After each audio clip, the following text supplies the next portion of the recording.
So when we're trying to figure out what's normal and what's not normal, it can be really, really frustrating because so many of these things can be very common, and common doesn't mean normal.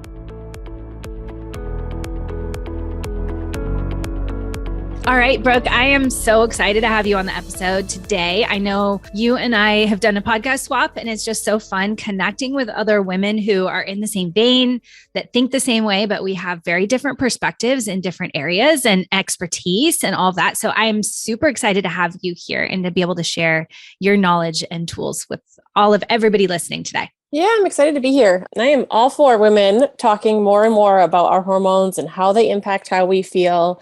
Because I feel like the further we get into this and the more women understand their own body, the more we can kind of remove that, either like that taboo feeling about it, but stop the cycle of us feeling like there's something wrong with us, like we are just off. And especially as we get older into our 30s and 40s and beyond, we feel like something's just broken. And it's not. There's some things that we probably need to dive into. Yeah. It's funny. I posted a question on one of my social media pages somewhere, and I can't even remember the question, but it was like something that you love about your cycle, or what would you something. And there was like fascinating how many people were like, I wish I never had it. I wish it wasn't something I had to deal with. I wish I wasn't a woman. I wish I didn't have to deal with this. And like how I think so much of that is one, the lack of awareness of what our body's actually doing and how it's functioning and the power behind it, and just what makes us unique and not like men. And it's like us trying to fit into this masculine sort of system instead. So before we dive all into that, because I know we're going to get going, and I have been chatting and talking all morning, so it's like we got to rein it in and bring it back in. Do you want to just share a little bit about you and kind of what brought you to this place of really talking about functional medicine and hormone balancing and all these types of things? Yeah. So there's a lot of layers to the story, but I've been in the fitness field for over 15 years. And I actually started as a personal trainer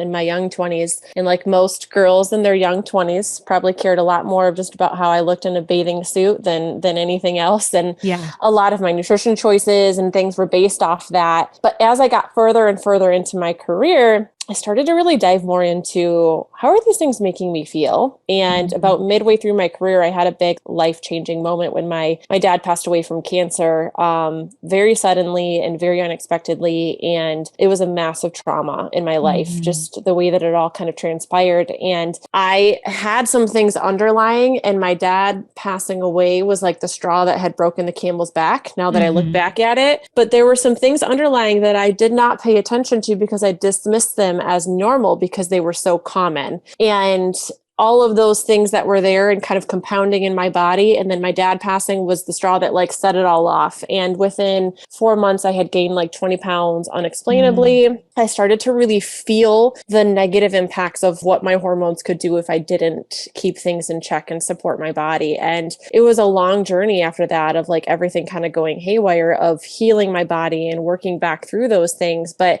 a lot of that required me to dive into how I had been treating my body prior to that.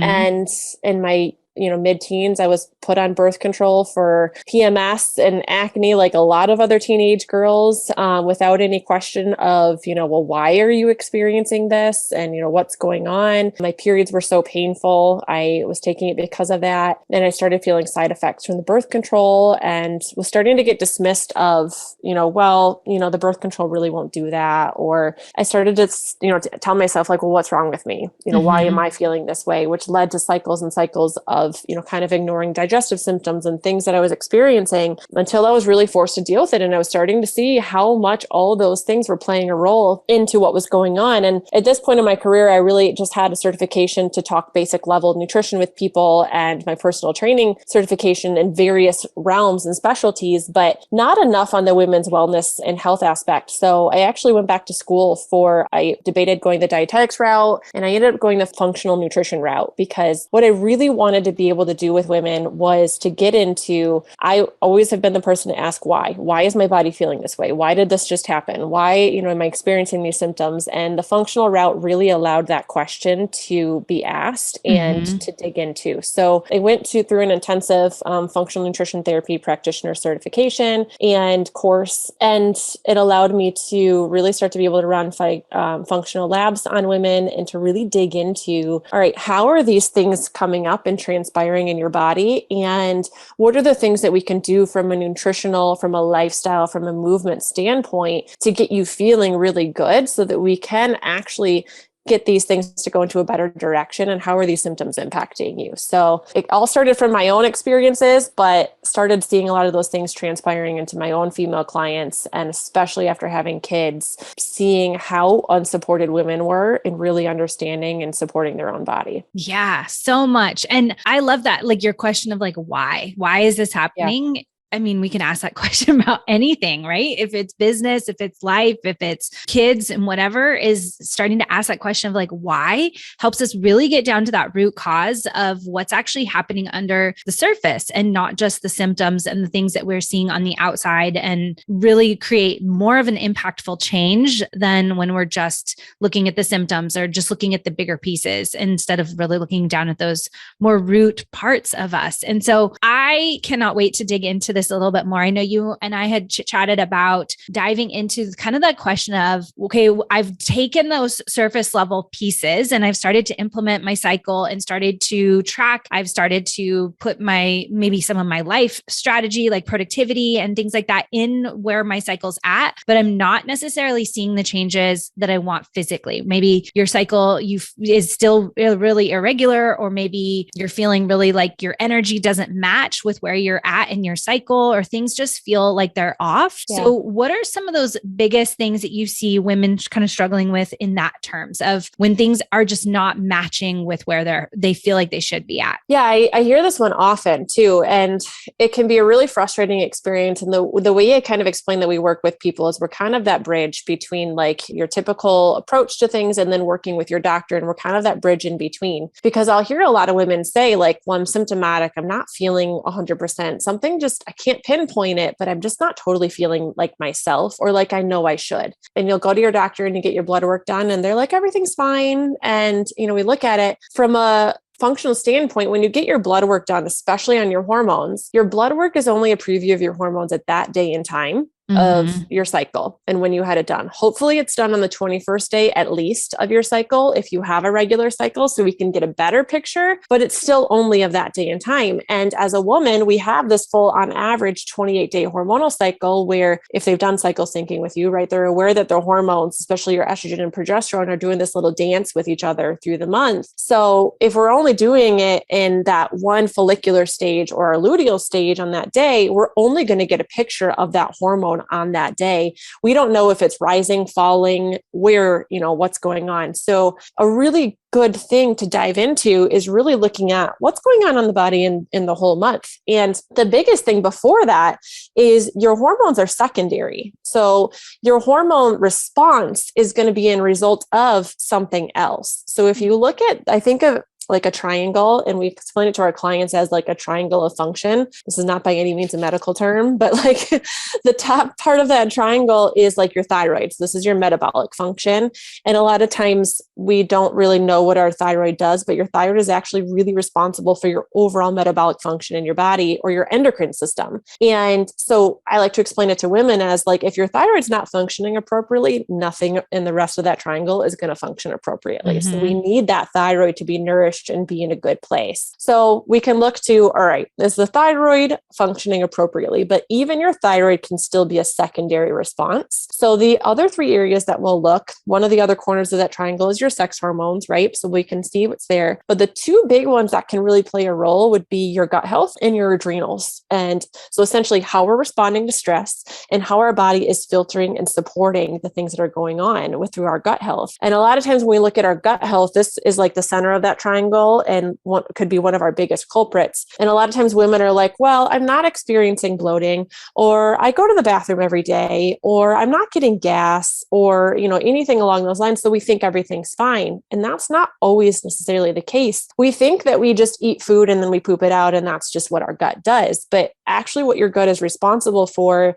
is your detoxification process, which includes your hormone regulation. If we're not pooping every single day, then we are not not regulating our sex hormones appropriately. So that's one huge part of that. The other aspect of that is your gut is responsible for nutrient transport. So as we take things in, eat them, our gut is responsible for getting those nutrients to our other systems. And we undervalue how important nutrients are, especially certain nutrients, to our sex hormone function and being ideal and functioning the way that we want it to. And if our gut is not able to get those essential nutrients to our sex hormones to function the way that we want them to, then we could be feeling that too. And the answer is not look at the sex hormones. The answer is look at the gut, right? So we can get those things going there. The other thing that your gut is responsible for is your immunity, right? It's responsible for mood regulation as well. We're learning more and more about how your microbiome can transfer into mood and cognitive function and impact there as well. So there's several other things that your gut is responsible for. And then the other one in turn with that is your adrenals. So our stress response. If we looked primally years ago, we would be in this fight or flight. We're like, if we're running from a bear, right? Then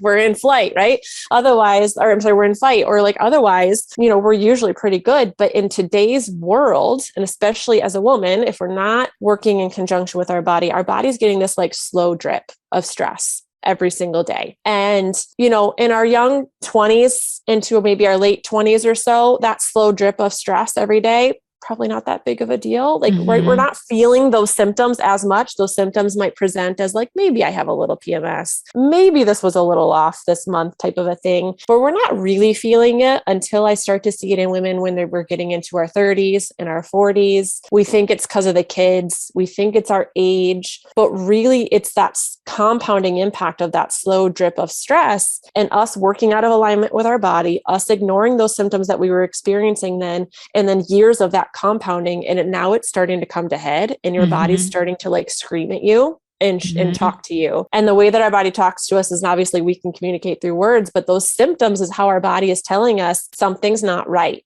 Something's off. The inability to respond to stress. Like when we're trying to cycle sync and we're like, all right, I'm in my follicular stage. I should be feeling really good and energized and like task oriented and like really focused in. And I'm just not feeling it. I'm doing all the stuff I should do, right? To like help support feeling that way. And I'm just not getting there. We might want to look at like what is going on in your adrenals.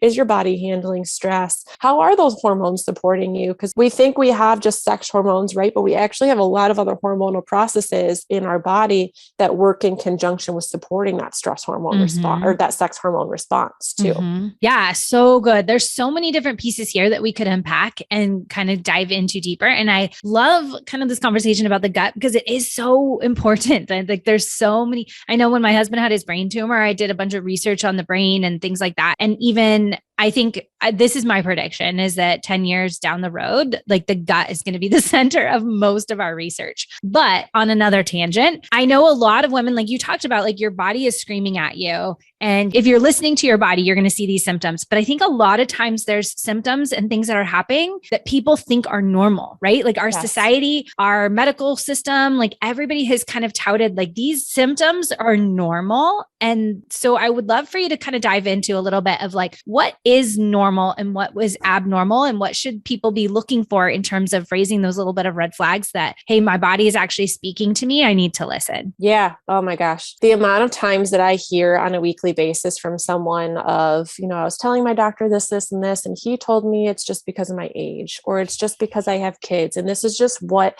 happens when you're at this stage of life. It makes me want to cry and it makes me want to scream at the same time because I'm like, that's not true at all. Right. Or they'll say like, well, just try this pill for a little bit of time. And I'm like, that's not the case. Right. And I don't want to knock the medical system, right? I think our doctors do a lot of things, but they're not equipped to answer some of those questions. Right. And it's just not there to support. And so when we're trying to figure out what's normal and what's not normal, it can be really, really frustrating because so many of these things can be very common, and common doesn't mean normal. Just because your best friend experiences it or your mom felt it or your aunt experiences it doesn't mean that it's okay for you to be experiencing it. And And also there's a scale of symptoms, right? And when we're looking at lab ranges, just because it's within a lab range doesn't mean that you're not experiencing symptoms of something, right? Just because you don't have clinically low hypothyroid doesn't mean you're not experiencing thyroid symptoms that could be, triggering or symptomatic of a hypothyroid. So we all feel those and levels of severity or sensitivity in different ways. So the biggest things that I would say would be normal that you should be expecting your body to do on a daily or a monthly basis is normal would be pooping 2 to 3 times a day for a woman would be pretty normal. Sometimes maybe up to 4, depending on how much you're eating in a day. Abnormal would be pooping 1 or less, or feeling like when you're going that you still have more to come out. And if your mom's on here, you're probably used to talking about poop, but like I talk about poop all the time. This is not a taboo subject anymore, but you shouldn't feel like there's anything left to come out. You should feel like you got completely cleared out. It should be regular and consistent every time. So you can look up a Bristol stool chart and you can kind of compare your poop to the Bristol stool chart, and you want to be at that normal range on the Bristol stool chart. So you can kind of look that up if you're listening in. So that's what you should be experiencing every day. Now, this is the consistent, right? If you have one day where you're like, all right, I ate pizza yesterday and I don't normally respond well. So like expect that for 72 hours, it's probably not going to be normal, but judge it based off what you're consistently getting. From a hydration standpoint, you should be waking up in the morning, drinking enough water and feeling consistent. Like when you're going to the bathroom, you shouldn't be feeling like you're constantly having to go every 30 minutes or so just from drinking water during the day. It can be a sign that you're not retaining enough minerals or fluids the way that we need to. So we might need to add something in like a simple electrolyte or something to support that. Because if you're going consistently or you're going too much, we could be flushing out some of those minerals and things that we actually need to support sex hormones too. Not normal would be peeing yourself. Can't do certain motions without that happening. Those can be things that we want to look into our pelvic floor, which can impact our hormone function as well. And then from a stress response standpoint, normal would be the best way to describe it is it's nervous system regulation, right? So the best way I always describe it is something shouldn't come up that triggers you, and you shouldn't feel that physical reaction. Right? If you're feeling that physical reaction to something, then your nervous system might be in overdrive, right? Or if something stressful happens to you or something annoys you and you're the person who you think about it all day internally and you play it over in your head all the time, we might want to look at your adrenals, right? Because sometimes we just dismiss it as like, oh, it's just anxiety, or that's just the way it is. But like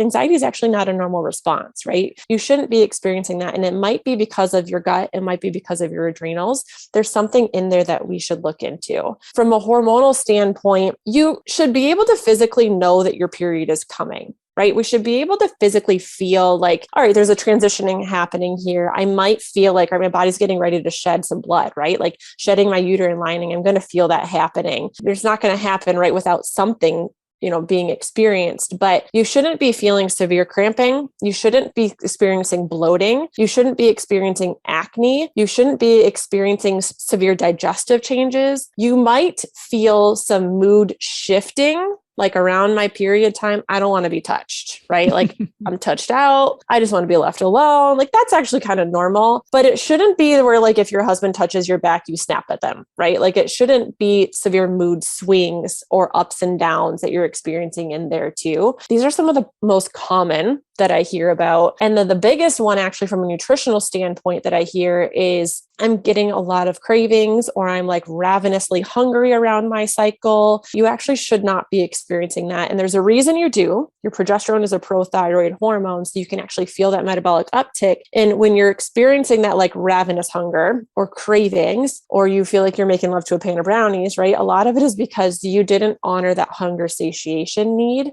leading up to your hormonal cycle. And that can be why that's coming in too. So really just knowing like what's normal, what's not, and knowing where to tune in is going to be really important. Yeah. Okay. There's so much there. And I love this because even probably, what is it? Like 2-3 years ago, I was at the doctor and I had gained about 25 pounds. And I told her, I was like, I honestly like not a lot is different. And granted, I was not working out as hard and I wasn't following my nutrition, like a rigid nutrition plan as in depthly. Yeah. But I was like, there's got to be something off because there's no way that I've gained. And that was the comment that she gave me. It was like, oh, well, it's kind of normal with age. Like, we'll check your thyroid. I have a history of thyroid issues on my mom's side, but I've always tested within that normal range on my thyroid. But all of the other women in my family have thyroid stuff. So she agreed to test the thyroid, but that was kind of where it stopped. Like, that was as much as we went down that road. And as time has gone on and whatnot, I've just kind of tackled it on my own and got to this place where I was like, gosh, I literally if I wanted to lose weight in that way without looking at my hormones and stuff, I have to follow such a rigid, tight hormone cycle, or not hormone, food plan and like work out hardcore. And I'm like, that is not sustainable, one, and nor is that how my body really needs. Like, this is cues that there's something else underlying. And that's where I really started digging into looking at the hormones and looking at how my body was functioning in a very different level. But I think that like you said, oftentimes women are just getting dismissed as this is just normal. This is how life happens. Like, as you get older, after you've had kids, like your body just shifts and changes. And like you and I've talked about this conversation of bringing our cycle into how we look at our life and time and things.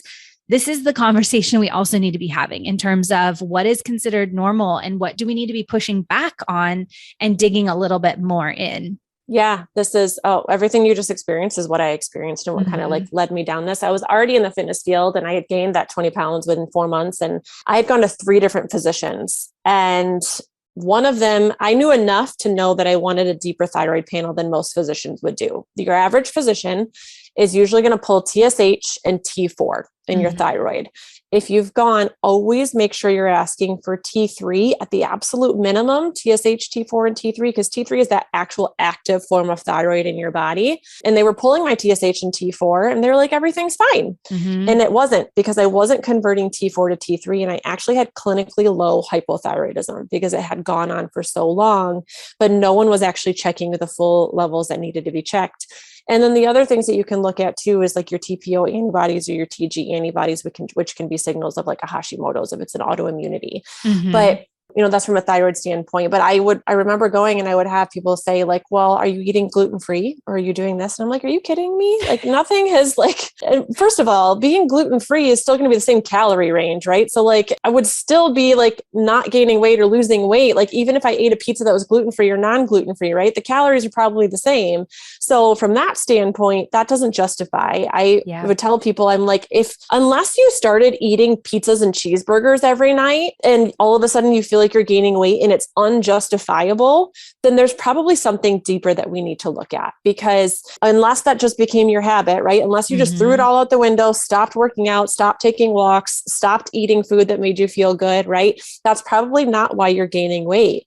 And yes, calories come into play. We can look at it, but no one, even a female, should have to feel like they have to be so hyper rigid with their nutrition intake. Otherwise, they're going to gain 10 pounds.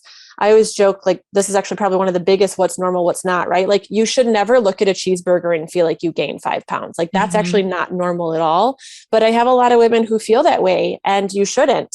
And a lot of those women will also be like, well, I've been dieting for, years. I've been trying this, or this, and I'm not losing any weight. And there's nothing wrong with you wanting to lose weight, but going up to that metabolic standpoint, right? Your thyroid, if your thyroid gets impacted by dieting, and years of chronic dieting can throw that off. And then that getting thrown off transpires. And I want you to think of that as like a trickle effect. It transpires into how your sex hormones function.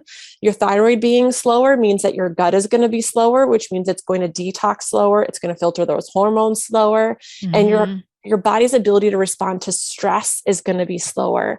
So from an adrenal standpoint, a lot of the things that I can hear women say is, I get brain fog. I have a hard time putting sentences together. I will have like a really bad short-term memory. Like, I will, think of something, but then if I go about an hour, I'll completely forget it. Those are all signs that there's probably something deeper in there that we need to look at. Yeah. And I think that is really powerful. So to look at like the deeper layers, because I'm sure that that's the same thing. Like I remember my doctor, at least at that point, my mom has Hashimoto's. And so I knew like to test a little bit deeper.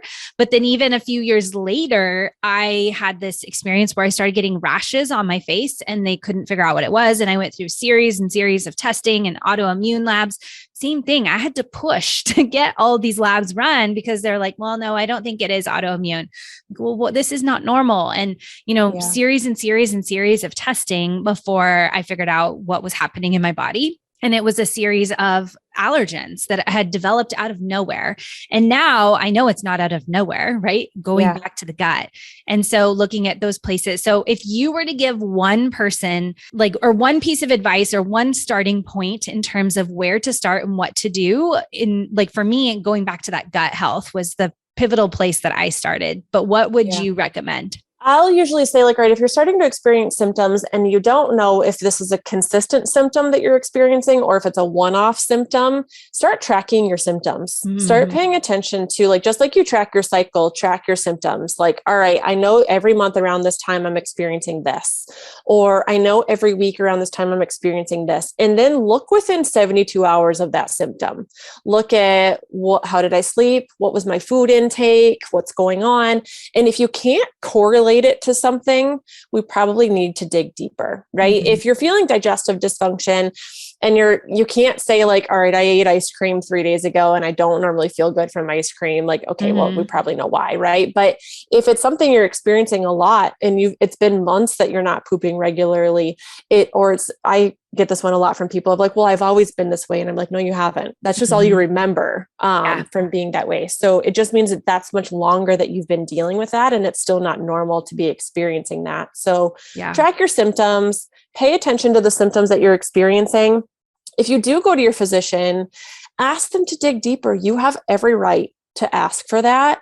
But unfortunately, sometimes that is why people are taking more of a functional route and choosing to go the out-of-pocket route is because we can dig deeper. There's a lot of limitations on, the other route. So from the functional standpoint, you have less limitation. We can dig deeper into some things could be. And just don't be afraid to ask why. And don't be afraid to be the advocate for your own health and your body. You have to. And I think if you're starting to cycle sync, right? If you're listening into this podcast in any way, you've probably started to pay attention to that. If you think that something is off, it probably is. I usually will tell women, women have a pretty good intuition for a reason. Listen to it. You're not crazy. There's probably something there. It's just probably not discovered yet. Probably just don't know what it is yet. Yeah. Well, and I think that comes back to the key is listening to it and paying attention, and tracking, like you said, because even just recently, I've kind of gotten away from eating much dairy at all. And the other day, my daughter had ice cream. And so I ate ice cream.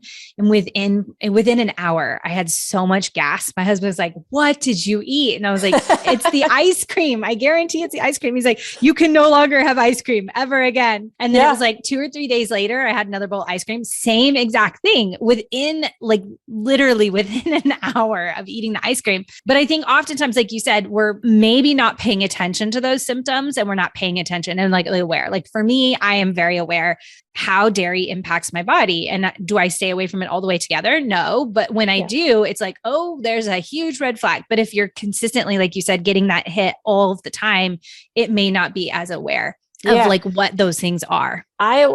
We get so used to our own stress, right? I always joke and I say all right, if I took one of my friends that doesn't have kids and then I put them in my life for a week with a 5-year-old and 2-year-old and running their own business, they'd probably lose their mind, right?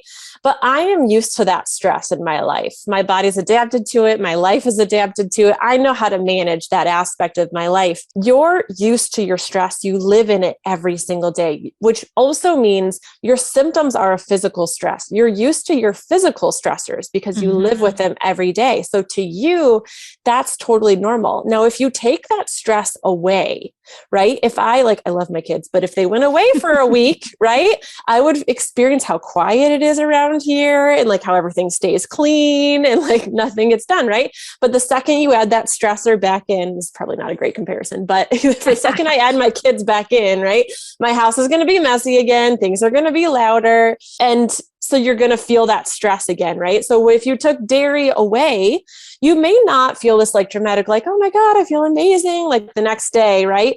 But you might gradually start to like all of a sudden realize like, oh, these symptoms that I had are just gone and they're not there anymore. And then if you introduce it back in, you get that reaction, right? Yeah. So sometimes it's just being aware of that and noticing those symptoms and then getting to like, why are they here? And then what can I do about it? And sometimes we need to do testing. Sometimes it's simple things, right? And it's just kind of digging into what it is and what we can do. Yeah. So if somebody's listening here and wants to dig deeper into that and learn a little bit more, or maybe they've got some of the surface level, like they're like, I know these things are bothering me. I know this is what's happening. I know something's not normal, and they want to work with you further and follow along and dig into that a little bit deeper. How could they find you and where can they connect with you in that way? Yeah, I'm probably on Instagram more than I should be. So my Instagram's easy way. It's Brooke Rozzie. You can find me there. I have an email option for you guys. So it's a little link you can click at the bottom of the show notes, but it's a video of me talking about like basically the biggest things that your physician isn't telling you about your hormones. And I dive a lot into that triangle of function I talked about earlier further and how that's playing a role. So you can reach out to me from there as well. And just message me. Let me know what you're experiencing, what's going on. And when we work with clients, we'll work in various forms. The biggest thing is I don't think that a woman's body is meant to fit into like a box, right? So I don't have one set way that we work with women because we all have varying needs. So the first thing that we would do is probably jump on the phone for an hour and a clarity call. And we have some deeper diving questions we'd asked ahead of time, and really get into what's going on, what you specifically need. And then if there was any functional lab testing that needed to be done, what that would be, and then what that process would look like based on you and your body and what's going on and what we would do to kind of correct or fix. Yeah. Awesome. I would love that. And I know Brooke and I would both love to know what you are walking away from this episode with and one like tangible, actionable thing you're going to take forward if you're in that space of feeling like, gosh, I need to make some adjustments. So maybe if you screenshot this episode and then tag both of us or send us a DM on Instagram. I know we both love hanging out over on Instagram. So that would be a great place to connect with us. And truly, I know, Brooke, but we love hearing from you. Like we love hearing we put these episodes out, they're out there. And so we love hearing your takeaway, what you are actually implementing, what changes, what ahas, like all of those types of things. So make sure to reach out to both Brooke and I after this episode. Yeah, it makes me so happy to have people message me saying like, oh my God, that resonated, or I love this or that, because I mean, not everyone is going to be a client to work with us, and that's totally okay. This is why the podcast is here, right? I want to just know what supported you and what helped you from this too. Yeah. Brooke, thank you so much for hopping on the episode. This was awesome and I loved having it. We will make sure to have all of Brooke's info hooked up in the show notes for you so you can click on over there, grab it, easy access. And I hope you all have a great day. Thank you.